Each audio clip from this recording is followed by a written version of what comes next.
오늘 설교의 제목은 갖다 먹어버리라 라는 제목입니다.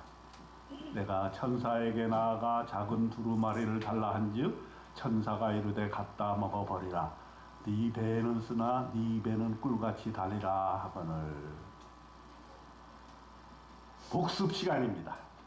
지난 주일날 제가 한 설교를 기억해 내는 것입니다. 무엇을 설교했죠?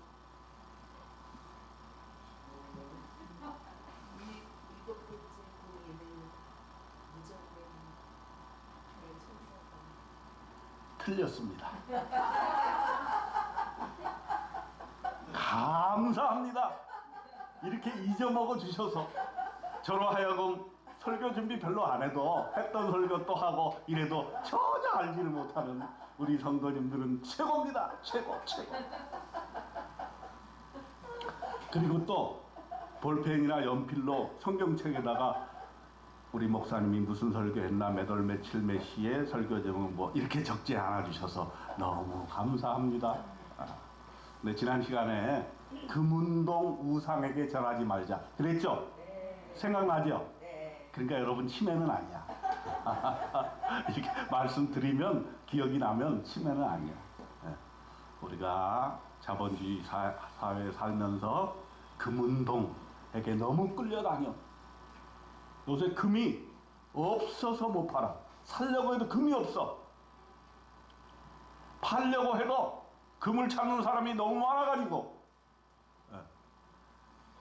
금거래소에서 판매 중단까지 할 정도로 무시하게 금이 팔린다는 거예요. 왜 그럴까요? 우리 경제계에 정통한 우리 강성 목사님 또 우리 김대준 집사님의 말씀에 의하면 잘못하면 이게 인플레이션이 막 올라가고 그러면 돈 가치가 막 떨어지잖아요. 그럼 돈을 갖고 있어봐야 아무 소용이 없는 거야. 여러분 뉴스에서 말이죠, 남미 같은데 또 아프리카 같은데 시장을 보는데 돈을 이만큼씩 한 뭉텅이를 가지고 다녀. 무 하나 살라 그래도 가방에서 돈을 이만큼씩 가지고 가야 겨우 무 하나 살 수가 있어. 그만큼 인플레이션이 올라가는 거야. 그래서 사람들이 지혜롭잖아요. 이런 인플레이션이 있거나 혹은 이 세상이 복잡해질 때는 그저 금을 가지고 있는 게 최고다. 이래가지고 금을 사 모은 거야. 그래가지고 요새 돌잔치 할 때 돌반지 하나 사주기 너무 힘들어. 너무 비싸. 돌반지 너무 비싸. 어쨌든 지난주에 설교의 핵심은 뭐냐? 금은동에게 우상 숭배하지 말자. 돈은 필요한 것이고 자본주의 사회에서 돈은 정말 필요한 것이지만 그렇다고 해서 하나님 도외시하고 돈만 쫓아다니는 그런 인생 되지 말자. 그렇게 말씀을 드렸습니다. 오늘은 두루마리 얘기를 할 겁니다. 두루마리가 도대체 뭐냐? 성경을 펴시고 한번 읽어가면서 우리가 보십시다. 1절 시작.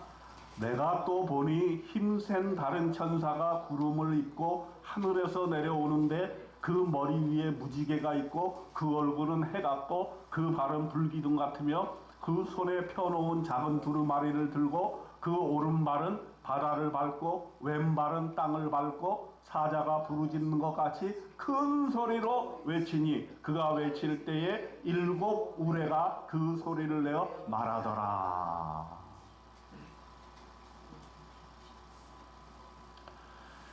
여기 보니까 잘 보세요. 뭐가 나와요? 구름이 나옵니다. 구름. 내가 또 보니 힘센 다른 천사가 구름을 입고 하늘에서 내려온다. 구름을 입고 하늘에서 내려온다. 여기서 구름이 의미하는 바가 뭘까요? 구름이 뭘까요? 구름.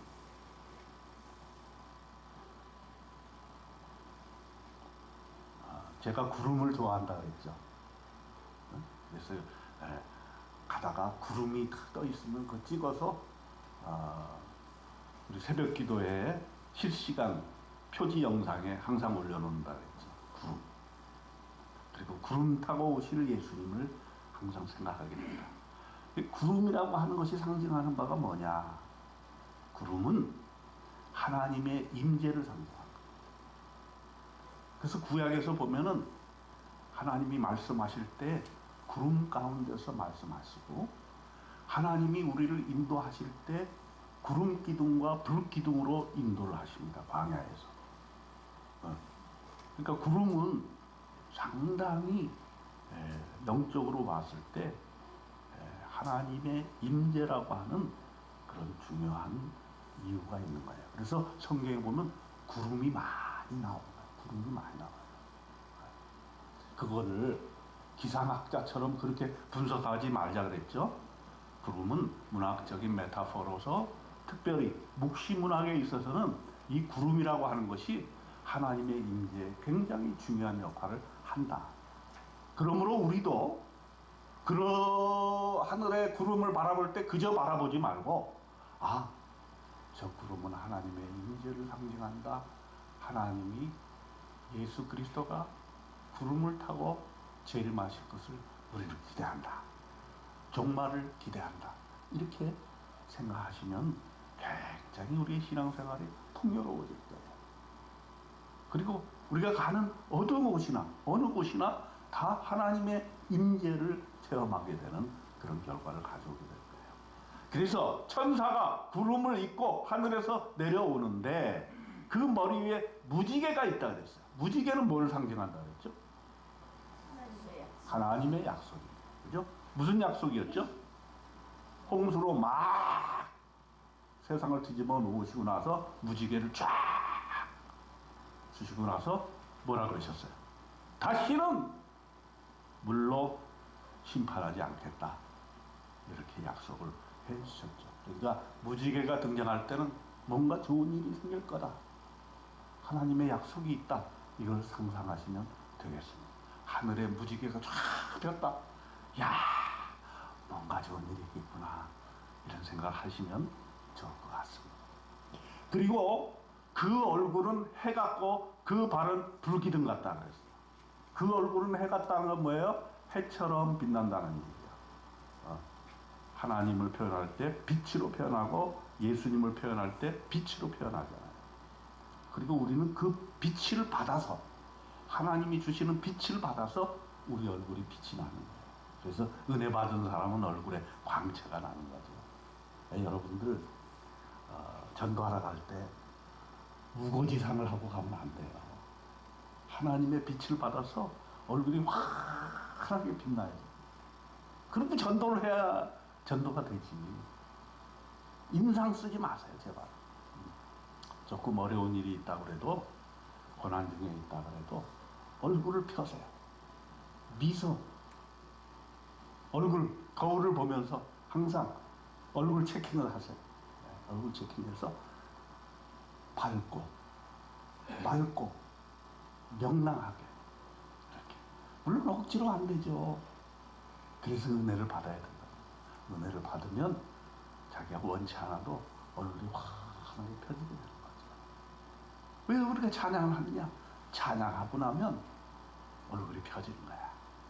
우리가 좋은 일이 있어서, 기쁜 일이 있어서 찬양하기도 하지만은 찬양을 하게 되면 기뻐지는 거야. 찬양을 하게 되면 고난도 극복할 수 있는 거야. 그렇기 때문에 우리는 찬양. 제가 오늘 예배 초반부에 시편 150편을 읽었지 않습니까? 뭐라 그랬어요? 호흡이 있는 자마다 찬양할지어다. 살아있냐? 그럼 찬양해라. 호흡이 붙어있냐? 찬양해라. 호흡이 끊어진 자만이 찬양을 안 하는 거예요. 우리는 수시로 찬양해요. 수시로. 노래를 못한다? 괜찮아요. 하나님이 무슨 음정 박자 따지지 않습니다. 그저 마음 깊은 곳에서 하나님으로 찬양하면 얼굴이 빛나게 되는 거죠. 여기 바로 해가 같다. 그 바로 불기둥 같다라고 하는 거는 구름 기둥, 불 기둥으로 이 세상을 이끌어 가신 하나님을 상징하고 있다. 그런데 그 천사가 그 손에 펴놓은 작은 두루마리를 들고 왔다 그랬어요. 자, 두루마리가 뭡니까? 네? 하나님의 말씀. 성경책입니다. 성경책. 옛날의 성경책은 이렇게 책으로 이렇게 묶여져 있었습니까? 다른 형태였습니까? 둥글게. 어디서 보셨구나. 네. 네. 어디서 보셨어? 그 두루마리. 야, 그 두루마리의 예를 하나 드리면은 조금 학술적이긴 하지만은 1946년 11월 양치는 목자 이름이 좀 까다로워. 모함메드 아흐메드 엘 하메드 목자의 이름이야. 여러분이 한번 해봐. 모하메드 엘 하메드. 야, 잘 따라하시네. 나는 이거 읽어도 이게 한국말로 읽어도 잘 못 읽겠던데. 모함메드 아흐메드 엘 하메드 이 목자가 있었는데 이 목자가 양을 막 치다가 세상에 양을 잃어버린 거야. 목자가 양 잃어버린 거 안 되죠. 그 양을 찾으러 막 돌아다닌 거야. 응? 절벽으로 막 돌아다니는데 절벽에 보니까 구멍들이 좀 있어. 그래서 양이 저기에 들어갔나? 그러고선 돌멩이 하나를 들고서는 슉 던졌어. 에? 구덩이에다. 그러니까 쨍그랑 소리가 나는 거야. 항아리가 깨진 거죠. 그래서 이게 뭐냐? 그래서 절벽을 타고 올라가서 그 속을 들여다봤어. 들여다봤더니 항아리 속에 이상한 게 있는 거야. 그게 뭘까? 이 목동이 뭐 아나? 그 보니까 이게 둘둘둘둘 이렇게 말려 있는 거예요. 그래서 이제 이걸 가지고 나와가지고서는 야, 이게 돈이 좀 될까? 그래서 팔아보려고 하는데 사는 사람이 없는 거야. 뭘 그 가치를 알아야지. 몰라서 야, 그러면은 이걸 수소문을 해서 뭐 돈 좀 줄 사람 해가지고서 이제 건네주게 됐는데 도굴꾼한테 처음에 돌려주었어요. 그 사람 이름이 또 헷갈려. 칼릴 에스칸더 샤인. 도굴꾼이야. 돌꾼 이름. 칼릴 에스칸더 샤인. 이 손에 들어갔어요. 근데 이 사람도 뭐 도구를 해가지고 귀한 것을 막 하긴 했는데 이런 것 무슨 뭐가 이렇게 둘둘 말려 있는데 도대체 돈의 가치가 생길 것 같지가 않은데 뭔가 이게 돈이 될 것 같긴 하거든. 근데 이거를 팔 수가 없는 거야. 그래가지고 여기저기 수소문을 하다가 결국에는 히브리 대학교 고고학자 엘레이저 스케닉이라는 사람이 야, 이거 뭔가 범상하다. 근데 이 사람도 처음에는 이게 뭘까? 그래가지고 미국의 동방연구소 존 트레버 박사를 불렀어요. 그리고 존 트레버 박사가 뭔가 귀한 것 같은데 이거 일단 사진부터 찍자 그래가지고 쫙 펼쳐놓고 사진을 찍었어. 그래가지고 나중에 연구를 해보니까 1949년 1월 28일부터 본격적인 연구에 들어가게 된 거예요. 얼마 되지 않았죠? 49년이면. 여기 49년생 있으시죠? 네. 그때 이게 발견이 된 건데, 자, 이게 보니까 성경 두루마리다 하는 것을 알게 된 거예요. 그 전까지는 뭔지 몰랐어요. 이 고고학적인 발견을 하게 돼서 야, 성경에 이렇게 나와 있는 두루마리라고 하는 것이 실제 있는 두루마리구나. 이게 과학적으로 입증이 된 거야. 그래가지고 다 파헤쳐봤더니 11개 동굴에서 다 그게 나온 거야. 두루마리가 나오는데 막 이사야서 뭐 시편 이런 것들이 막 나오는 거야. 여기서 뭐 그 얘기를 다 할 수는 없고 오늘 두루마리 얘기를 하다가 보니까 이 얘기를 하게 된 거예요. 그래서 예전에 성경은 두루마리로 쭉 해가지고 성경을 기록했다 하는 것이고, 옛날 사람들은 그 두루마리를 들고 다니면서 어떻게 했어요? 성경을 읽었어요. 그러니까 얼마나 힘들었겠어요. 그 두루마리를 예를 들어서 창세기 두루마리, 출애굽기 두루마리, 레위기 두루마리, 우리 성경만 해도 66권인데 66개 두루마리를 들고 다닌다고 생각해봐. 야, 보통 사람들은 성경을 읽을 수 있겠어요? 못 읽습니다. 그리고 두루마리가 얼마나 비싼데 그게 그냥 제사장 정도 돼야, 서기관 정도 돼야, 왕 정도 돼야 그 두루마리 가져와서 읽어보아라 뭐 이렇게 되는 것이죠. 평민들은 도대체가 성경을 접할 수 있는 기회가 없어. 이 접할 수 있는 기회는 선지자, 말씀을 전파하는 선지자의 음성을 듣고 그저 그것을 말씀인 알고 받아들이는 거죠. 그런데 오늘 요한이 기도하다가 천사가 두루마리를 가지고 온 것을, 장면을 다 보게 된 거예요. 4절부터 한번 더 봅시다. 그 두루마리를 가지고 지금 뭘 하려고 하는 것인지. 4절 시작. 일곱 무리가 말을 할 때에 내가 기록하려고 하다가 곧 들으니 하늘에서 소리가 나서 말하기를 일곱 무리가 말한 것을 임봉하고 기록하지 말라 하더라. 내가 본 바 바다와 땅을 밟고 서 있는 천사가 하늘을 향하여 오른손을 들고 세세토록 살아계시니 곧 하늘과 그 가운데 있는 물건이며 땅과 그 가운데 있는 물건이며 바다와 그 가운데 있는 물건을 창조하신 이를 가리켜 맹세하여 이르되 지체하지 아니하리니. 자, 일곱 우레가 말을 하려고 했다 그랬어요. 그러니까 야, 일곱 우레가 말을 하니까 내가 기록을 좀 해야 되겠다. 그래서 요한이 기록을 하려고 하는데 잠깐 기록하지 마라. 임봉하고 기록하지 말라. 이상해요, 그죠? 왜 기록하지 말라 그랬을까? 왜 그랬을 것 같아요? 지금 요한은 지금 밤에서 95세의 노구를 끌고 이제 마지막 남은 작품, 이 요한계시록을 내가 써서 7개 교회 성도들에게 내가 보내야 되겠다라고 작심하고 지금 요한계시록을 작성하고 있는데, 보니까 일곱 의뢰가 말을 시작을 하니까 내가 기록하려고 이렇게 하니까 임봉하고 기록하지 말라 그랬어요. 왜 그랬을까요? 아마도 비밀을 얘기하고 싶어서 그런 게 아닌가, 그런 생각이 들어요. 여기 이제 비밀 얘기가 나오거든요.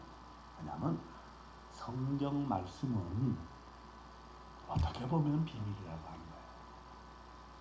여러분, 이 성경 66권이 있고 여기도 성경이 많이 있고 서점에 가면 넘쳐나는 게 성경이고, 그런데 사실은 그건 비밀의 성경이 있어요. 읽어도 무슨 말인지를 몰라.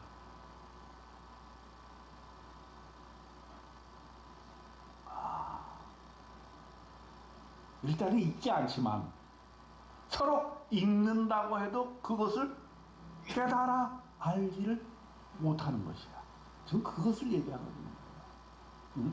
사람들이 이 두루마리에 있는 말씀, 또 요한에게 계시로 들려지는 그 말씀, 요한계시록의 말씀을 알아차릴 수가 없다라고 하는 거예요. 이게 두 가지 묵직인 거죠. 하나는 왜 이 묵시문학적으로 비밀스럽게 얘기를 하느냐, 그렇죠?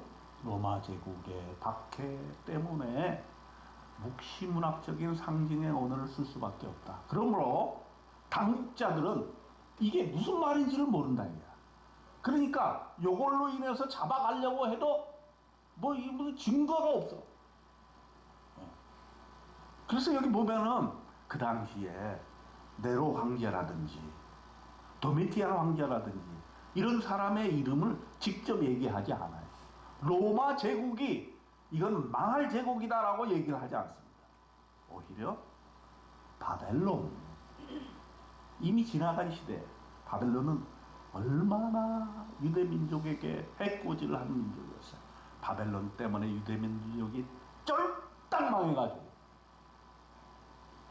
엄청난 포로로 끌려가고 성전은 완전히 파괴되고 바벨론 포로기에서 포로로 생활을 하고 나라 잃고 민족 잃고 문화 잃고 언어 잃은 그러한 민족이 돼버린 것이죠. 그래서 바벨론 이렇게 표현하는데 그 이면에는 그 바벨론은 로마 제국을 이야기하고 있는 것이죠. 그러니까 지금 하고 싶은 말이 있는데 그것을 말하면 끌려들어가 죽임을 당한다. 그렇기 때문에 이건 아는 사람만 아는 거야. 이걸 받는 성도들은 딱 읽어보면 무슨 말인지 알아. 성경이 수만 권 수백 권이 있지만 세상 사람들은 이걸 읽어서 이 문학작품인데 무슨 문학작품인가. 그러나 믿는 자들, 은혜 받은 자들, 하나님께 성령의 충만을 받은 자들은 읽으면 그 말씀이 무슨 말인지 알게 되고 은혜를 받고 그 말씀대로 살다 보면 완전히 다른 삶을 살 수 있게 되는데 그것은 비밀이라고 하는 거예요. 비밀. 그래서 임봉하고 기록하지 말라.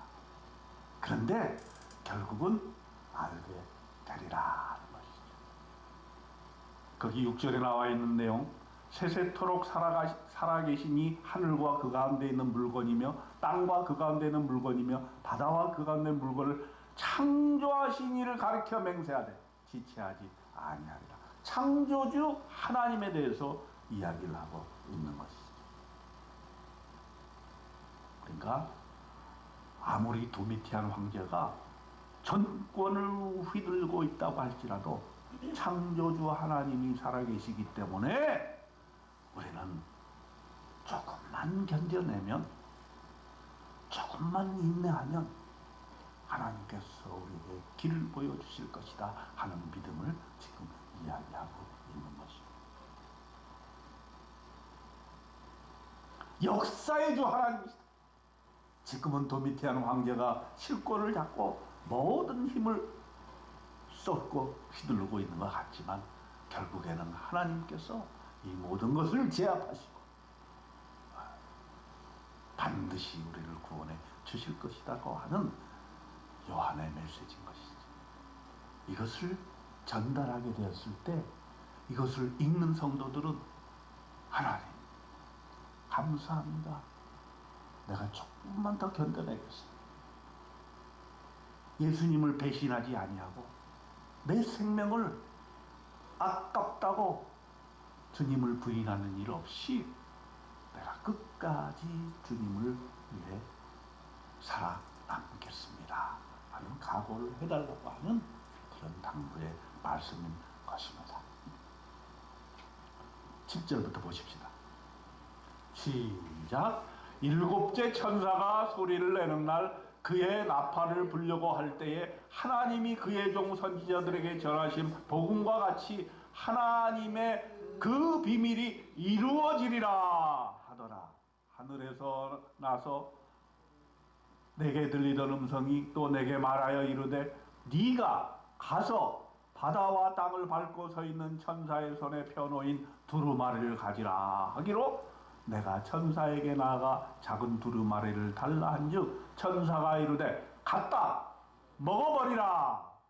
네 배에는 쓰나 네 입에는 꿀같이 달리라 하거늘 내가 천사의 손에서 작은 두루마리를 갖다 먹어버리니 내 입에는 꿀같이 달아 먹은 후에 내 배에서는 쓰게 되더라. 오늘의 요절입니다. 갖다 먹어버리라. 천사가 이제 두루마리를 다 가지고 있는데 하늘에서 소리가 나서 그 두루마리를 네가 가져가라. 그래서 천사에게 두루마리 주세요 얘기를 하니까 천사가 하는 말이 네가 이 두루마리를 갖다 먹어버리라. 네 배에는 쓰나 네 입에는 꿀같이 달래라. 자, 그러면 갖다 먹어버리라는 게 무슨 뜻일까요? 갖다 먹어버리라.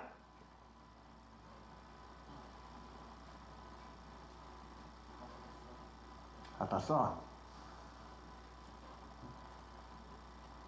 그거 저기 두루마리로 되어 있는 거 그거 뜯어서 먹습니까? 모든 걸 채워줘라.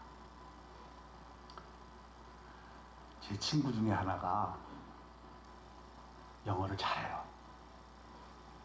대학 시절에 나랑 친했는데 영어를 잘해보기 위해서 사전을 뜯어먹었어. 정말이야. 정말 뜯어먹었어. 그런데 그냥 한영 사진을 뜯어먹은 것도 아니고 영한 사전을 뜯어먹은 것도 아니고 영영 사전 이렇게 두꺼운 이런 거를 맨날 들고 다니면서 오늘 1페이지 다 외웠지 찍 찢어가지고 그래가지고 지금 캐나다에 가서 영어로 박사학위 받고 학생들을 가르치는데 지난번에 우리 교회에 와가지고서는 야 친구가 야 와서 뭐하냐 특강이라도 한번 해줘라 그랬고 그때 영어 특강 한번 했어. 그때 오신 분들이 있을 거예요. 그 친구는 진짜 독특한 친구인데 이 추운 영하 20도의 겨울 날씨에도 냉수 마찰을 합니다. 하루도 안 빠집니다. 대단하지 않아요? 야, 이 추운 날씨에 냉수로 마찰을 한다니 대단하다. 그러니까 실제 뜯어먹는 사람이 있다니까. 우리 저기 김대중 집사님도 예전에 중학교 때 그런 친구들 많이 있었거든요. 실제 사전 뜯어먹는 사람들. 그때 영어 공부해가지고 지금 영어를 잘해요.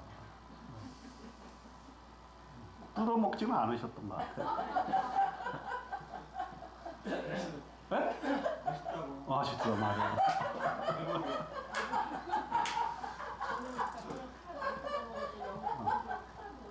그러니까 근데 여러분들은 우리 교회가 난 참 하나님께서 무슨 저기 이렇게 사명이 있으신지 몰라도 어떻게든 영어 잘하는 사람을 보내줘. 그리고 영어 못한다고 절대 주눅들 필요 없어. 왜냐?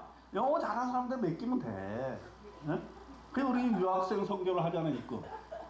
그것도 수요일 날 우리 김대중 집사님이 그런 제안을 하더라고. 우리가 유학생들을 좀 초대해서 예배를 드려야 되니까 영어로 좀 예배를 드립시다. 안 되면 본인이 그냥 대표기도 영어로 하시겠대. 그럼 우리는 저 영어 찬송가도 영어로 하고, 이러면 되잖아. 또 이제 영어로 설교를 할 수 없으면 우리 사모님이 또 영어 통역가 출신 아니야. 우리 닥터 리오 박사의 영어 통역 대단히 좋지 않습니까? 그거 영상에 내보내면요 내 설교보다 10배는 클릭수가 많아. 야 진짜 너무하대. 담임 목사 설교는 듣지 않고 영어로 설교하고 영어를 한국말로 통역하는 설교는 너무 클릭수가 많아. 그래가지고 우리 교회는 영어 잘하는 교회예요. 여러분 자부심을 가지세요. 국제적으로 우리는 쓰임을 받는 그런 교회인데 실제 조금 아직 때가 안 돼서 뭐 이렇게 좀 드러나지 않는 건데 괜찮아요. 하나님이 때가 되시면 우리를 쓰실 겁니다.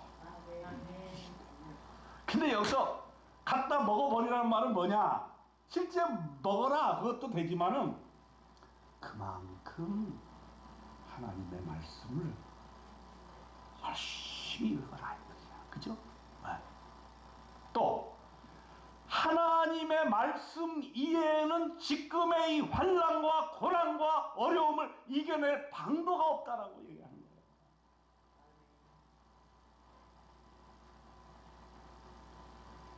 오늘날 보세요. 얼마나 거짓 뉴스가 많습니까?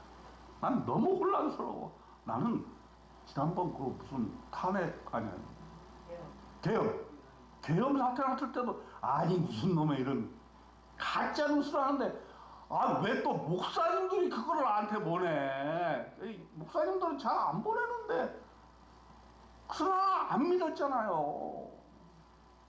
가짜 뉴스라고 너무 가짜 뉴스가 많아. 여러분 함부로 누르면 안 돼. 여러분 가짜가 얼마나 많은지 목사님 이름으로 부고장을 내가지고서는 쫙 퍼뜨려. 누르면 완전 스매싱 걸려드는 거야. 그래가지고 그 목사님이 전화를 하는데 목사님 내 이름으로 부고장 오면 절대 누르면 안 됩니다.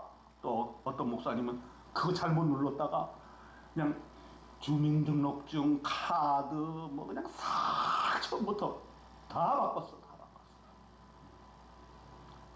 목사님들도 당할 재간이 없어요. 공부 잘한다고? 머리 좋다고? 검사라고? 검사도 당해. 검사도. 그러니까 여러분 좀 당했다고 너무 주눅들 필요 없어. 다 당해. 다 당해. 조심해야 돼. 조심.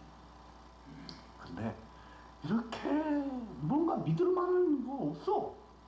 그런데 우리 믿는 자들은 뭘 믿어야 돼요? 성경 말씀은 믿을 만해. 그러면 이 어려운 세상을 성경 말씀을 먹으면서 그 말씀을 기초로 해서 살아나가는 방법 이외에는 다른 살 길이 없다라고 하는 것인데 그 당시 성도들에게는요 생명의 위협이 바로 여기 와 있습니다. 예수 믿는다고 말만 하면 그냥 사자고 그냥 십자가의 처형 그냥 채찍으로 그냥 사람을 죽입니다. 그런 상황 하에서 하나님 어떻게 견뎌내며 살아야 됩니까? 라고 하는 성도들에게 요한은 그 성도를 생각하면서 하늘의 음성을 받아서 지금 요한계시록을 기록하고 있는 것인데 그 핵심은 뭐냐? 성경 말씀 오로지 그 말씀만 가지고 살아나가야 된다라고 하는 것을 지금 요한은 피를 토하는 심정으로 이야기하고 있는 것입니다. 그런데 거기에 상징들을 이렇게 덮어 씌워놨기 때문에 도대체 무슨 말을 하는 건지 잘 모를 때가 있지만 핵심은 그거라는 일이야. 9장에서의 핵심은 우상 숭배하지 말라는 것이 핵심이고 10장의 핵심은 말씀 중심으로 말씀 따라서 말씀에 순종하면서 그렇게 사는 밖에는 없다라고 하는 것을 말씀해 주고 있는 것입니다. 11절 마지막 절을 같이 한번 읽어봅시다. 시작. 그가 내게 말하기를 네가 많은 백성과 나라와 방언과 임금에게 다시 예언하여야 하리라 하더라. 이 결론이지.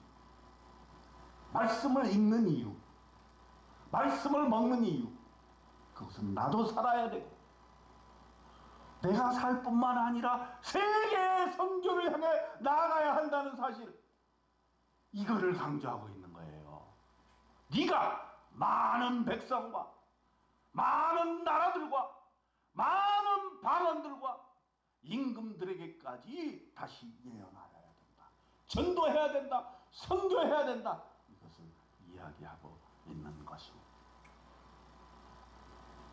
우리가 인생 살면서 가장 의미 있는 것이 무엇일까요? 끝까지 선교하고 전도하는 것입니다. 세상을 이기고자 하는 여러분, 수많은 우상에 둘러싸여 있는 여러분, 세상을 이기는 길, 말씀을 갖다 먹어버리는 수밖에 없습니다.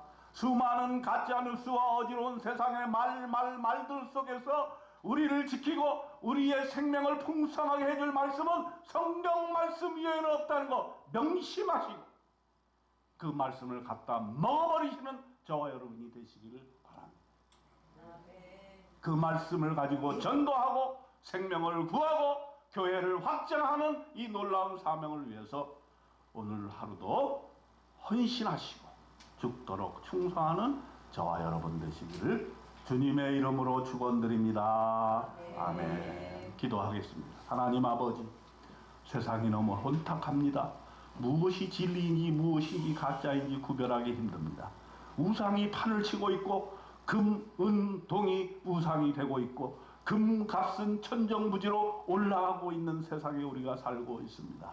이때 중심을 잡아줄 말씀, 오직 성경 말씀밖에 없다는 걸 우리가 알고 입에 꿀처럼 달게 만들어주시고 쓰더라도 말씀대로 살게 하옵시고 그 말씀을 전하게 하시옵소서. 이 위대한 사명을 우리의 인생을 통해서 실천하게 주님 도와주시옵소서. 예수님의 이름으로 감사하며 기도드리옵나이다. 아멘.